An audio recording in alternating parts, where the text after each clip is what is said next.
Video பார்க்குற எல்லாருக்கும் வணக்கம் நண்பா. இது உங்கள் ரெஸ்லிங் கிங் தமிழ். நான் உங்கள் ரகுமான்.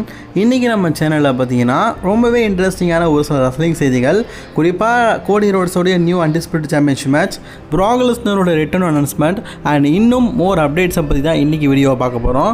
மறக்காமல் ஃபஸ்ட் டைம் சேனலுக்கு வந்துருக்கோங்க, சப்ஸ்கிரைப் பண்ணிக்கோங்க. பெல் ஐக்கானை கிளிக் பண்ண மூலிமா தினமும் ஒரு ரெஸ்லிங் செய்திகளை தமிழ் மொழியில் தெரிஞ்சுக்கோங்க. செத் ஃப்ரீக்கிங் ராலின்ஸ் இப்போ கரண்ட்லி வேர்ல்டு ஹெவிவெயிட் சாம்பியனாக இருக்கார். ராவை பேஸ் பண்ணி ஒரு பெரிய சாம்பியன்ஷிப் இப்போ வச்சிருக்காரு அப்படின்னா நம்ம செத் ராலின்ஸ் தான். ஆக்சுவலி செத் ராலின்ஸோட இத்தனை டைட்டில் ரைட்டிங் ரொம்ப நல்லா இருக்கும் அப்படின்னு நினைக்கிறேன். ஏன்னா இப்போ அவர்கிட்ட டைட்டில் இருக்குது. இதுக்கு முன்னாடி ஒரு சாம்பியனாக இருந்து ஒரு நல்ல டைட்டில் ரைட்டிங்கை கொடுத்துருக்கிறதுனால நம்ம இப்போ சொல்கிறோம். இப்போது சிஎம் பாங் கிட்ட இருந்து தான் இந்த டைட்டில் அப்படிங்கிறதுனால சிஎம் பாங் எப்படியாவது ரீமேட்ச் கேட்கறதுக்கு நிற்கிறாரு. அதே மாதிரி பார்த்தீங்கன்னா எல்ஏ நைட்டும் இந்த வரிசையில் நிற்கிறாரு. எல்ஏ நைட்டு, செத் ராலின்ஸை இவங்களை தவிர்த்து அடி வாங்கி பல தடவை துரோகம் செய்யப்பட்ட ரோமன் ரெய்ன்ஸ் இருக்கார். இப்போது செத் ராலின்ஸோடைய வேர்ல்டு ஹெவிவெயிட் சாம்பியன்ஷிப்புக்காக 3 பேர் பார்த்தீங்கன்னா கங்கணம் கட்டி கியூவில் இருக்கிறாங்க. ஒருத்தர் வந்து சிஎம் பாங்கு, இன்னொருத்தர் ரோமன் ரெய்ன்ஸு, கடைசியாக எல்ஏ நைட்டு. இவங்க 3 பேரும் பார்த்தீங்கன்னா எப்படியாவது சாம்பியன்ஷிப்புக்காக மோதணும் அப்படிங்கிற ஒரு குறிக்கோளில் இருக்கிறாங்க.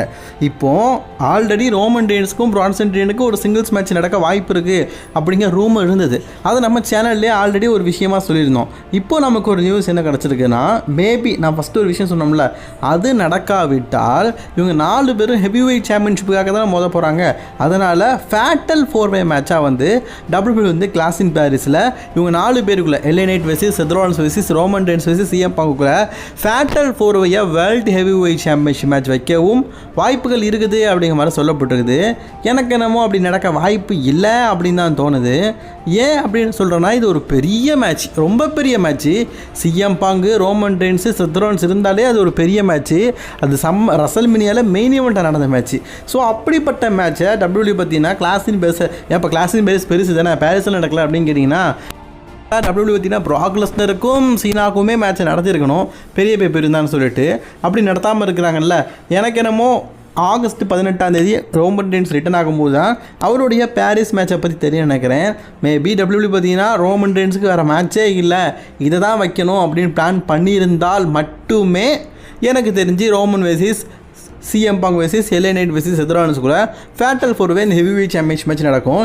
அப்படி நடந்தால் இந்த மேட்ச் தான் மெயின் ஈவெண்ட்டாக நடக்கும். ஏன்னா இது மேட்சை தவிர்த்து வேறு ஒரு மேட்சை மெயின் ஈவெண்ட் வைப்பாங்கன்னு நீங்கள் நினைக்கிறீங்க? வாய்ப்பே இல்லை.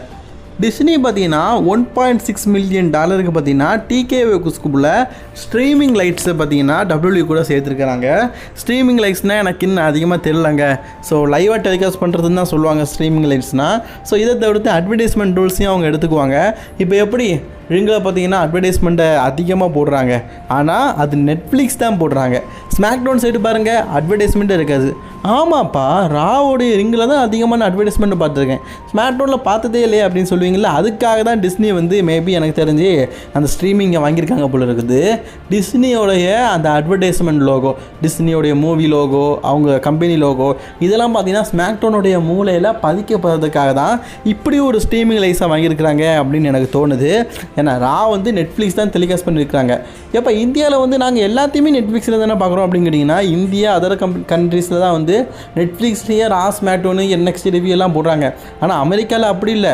ராவை யூஎஸ்ஏல தான் யூஎஸ்ஏ நெட்வொர்க்கில் தான் பார்க்கணும், சரி நெட்ஃப்ளிக்ஸில் தான் பார்க்கணும், ஸ்மாக்டவுன்னா யூஎஸ்ஏ நெட்வொர்க்லாம் பார்க்கணும் அப்படின்னு சொல்லிட்டு மாற்றி அவங்க தனித்தனியாக ரிலீஸ் பண்ணுவாங்க. ஸோ அதனால் அந்த ஸ்மாக்டவுனுடைய அட்வர்டைஸ்மெண்ட் இதை இவங்க வாங்கியிருக்கிறாங்க அப்படின்னு தோணுது எனக்கு. அந்த ஸ்ட்ரீமிங் அப்படின்னா லைவ் டெலிகாஸ்டிங் தான். இந்த லைவ் டெலிகாஸ்டிங்கில் ஏதோ ஒன்று வாங்கியிருக்கிறாங்க. அதை பற்றின அப்டேட் கிடச்சுன்னா கண்டிப்பாக நம்ம சொல்லலாம். அடுத்த செய்தி கோடி ரோட்ஸை பற்றி தான். கோடி ரோட்ஸ் இப்போ கரண்ட்லி பார்த்தீங்கன்னா அன்டிஸ்பியூட்டட் யூனிவர்சல் சாம்பியனாக இருக்கார். கோடி ரோட்ஸ் இதுக்கு முன்னாடி அன்டிஸ்பியூட்டட் யூனிவர்சல் சாம்பியனாக இருக்கும்போது அவருடைய ஒரு ஆசையை மக்கள் மத்தியிலும் சொல்லியிருந்தார், அது நடக்கும் அப்படிங்கிற மாதிரி ரூமர் இருந்தது. அதுதான் கோடி ரோட்ஸோடைய கோடி ரோட்ஸ் சாம்பியன்ஷிப், அமெரிக்கன் சாம்பியன்ஷிப். முழுக்க கோடி ரோட்ஸோடைய அமெரிக்கன் நைட்மேர் கேரக்டரை பரிதலப்படுத்துகிற மாதிரி ஒரு சாம்பியன்ஷிப் இருக்குன்னா அதுதான் அந்த ஒயிட் கலர் சாம்பியன்ஷிப். ஸோ அந்த சாம்பியன்ஷிப்பு தான் கோடி ரோட்ஸ் வந்து அன்டிஸ்பியூட்டட் சாம்பியன்ஷிப்பாக, குறிப்பாக அந்த ஈகிள் ரெக்கையெல்லாம் போட்டு பழைய சாம்பியன்ஷிப்பை ரெப்ரசென்ட் பண்ணுற மாதிரி கொண்டு வருவான்னு எதிர்பார்த்தோம். பட் ஆனால் கோடி ரோட்ஸ் இதுக்கு முன்னாடி அன்டிஸ்பியூட்டட் யூனிவர்சல் சாம்பியன் இருக்கும்போது பழைய அன்டிஸ்பியூட்டட் யூனிவர்சல் சாம்பியனாகவே இருந்தாலே தவிர்த்து புதுசாக எந்த விதமான டெக்கரேஷனும் கொண்டுட்டு வரல. இது உங்கள் எல்லாருக்குமே தெரிஞ்ச விஷயம் தான். இப்போ அன்டிஸ்பியூட்டட் சாம்பியனாக இருக்கார்ல கோடி ரோட்ஸ். ஸோ இந்த தடவை அவர் வந்து கஸ்டமைஸ் கஸ்டமைட் டைட்டில் உருவாக்க வாய்ப்பு இருக்குது. அதாவது தன்னுடைய கேரக்டருக்கு ஏற்ற மாதிரி இந்த சாம்பியன்ஷிப்பை கஸ்டமைட் பண்ணதுக்கு வாய்ப்பு இருக்குது அப்படிங்கிற நியூஸ் பெருசாக கிடச்சிருக்குது. ஒருவேளை அப்படி பண்ணாங்கன்னா உண்மையிலே நல்லாயிருக்கும். கோடி ரோட்ஸை பொறுத்த வரைக்கும் அன்டிஸ்பியூட்டபிள் சாம்பியன்ஷிப் இப்போ இருக்க அன்டிஸ்பியூட்டபிள் சாம்பியன்ஷிப் நல்லா இருக்குது. பட் ஆனால் கஸ்டமைட் அப்படிங்கிறது ஒரு ஸ்பெஷலானது. இந்த அன்டிஸ்பியூட்டபிள் சாம்பியன்ஷிப் எப்போவுமே இருக்கிறது ஃபேன்ஸ் வாங்கிட்டே இருப்பாங்க. ஆனால் புதுசாக ஒரு டைட்டில் கொண்டு வந்தாங்க. அதுவும் கோடி ரோட்ஸு ஜான்சன் மாதிரி ஆட்கள் கையில் ஒரு நியூ டிசைனிங்கில் ஒரு டைட்டில் இருந்தது. அது மக்கள் அதிகமாக வாங்குவாங்க. அதன் காரணமாக கூட WWE பார்த்தீங்கன்னா கோடி ரோட்ஸுக்காக அந்த கஸ்டமைட் டைட்டில் உருவாக்குறதுக்காக பிளான் போட்டுக்கலாம். இது ஒரு நியூஸாக தான் கிடச்சிருக்குது.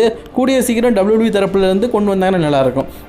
ஆல்ரெடி ஈகிள் சாம்பியன்ஷிப் மாதிரியே தான் கஸ்டமைட் டைட்டில் கொண்டு வருவேன் அப்படிங்கிற மாதிரி கோடி ரோட்ஸ் போன வருஷம் சொல்லியிருந்தார். பட் ஆனால் அப்படி எதுவுமே நடக்கலை. ஈகிள் சாம்பியன்ஷிப் மட்டுமே கொஞ்ச நாள் வச்சுருந்தார்.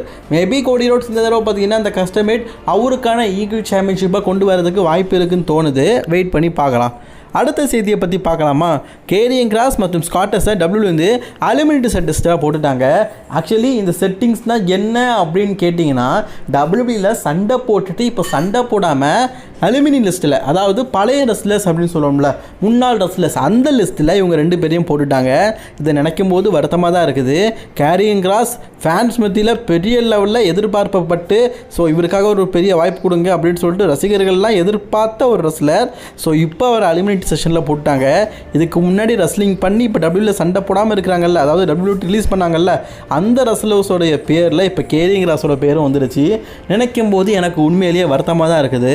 பார்லிமெண்ட் சமீபத்தில் கேரியின் கிராஸுக்கு கான்ட்ராக்ட் கொடுப்பாங்க அப்படிங்கிற மாதிரி தான் ஒரு விஷயத்த சொன்னார். ஆனால் இப்போ நடந்துக்கிறத பார்த்தா உண்மையிலேயே ஆச்சரியமாக இருக்குது. டபிள்யூ பார்த்தீங்கன்னா எந்த விதமான கான்ட்ராக்டும் கேரியின் கிராஸுக்கு கொடுக்கல. அவர் வேண்டாம் அப்படின்னு சொல்லிட்டு ஒதுக்கிட்டாங்க. அவரை ஏன் ஒதுக்குனாங்கன்னு தெரில. ஒரு நல்ல டேலண்டான ரெஸ்லர்ஸ் டபிள்யூ தான் மிஸ் பண்ணிட்டாங்க. கண்டிப்பாக கரெக்ட் தானே.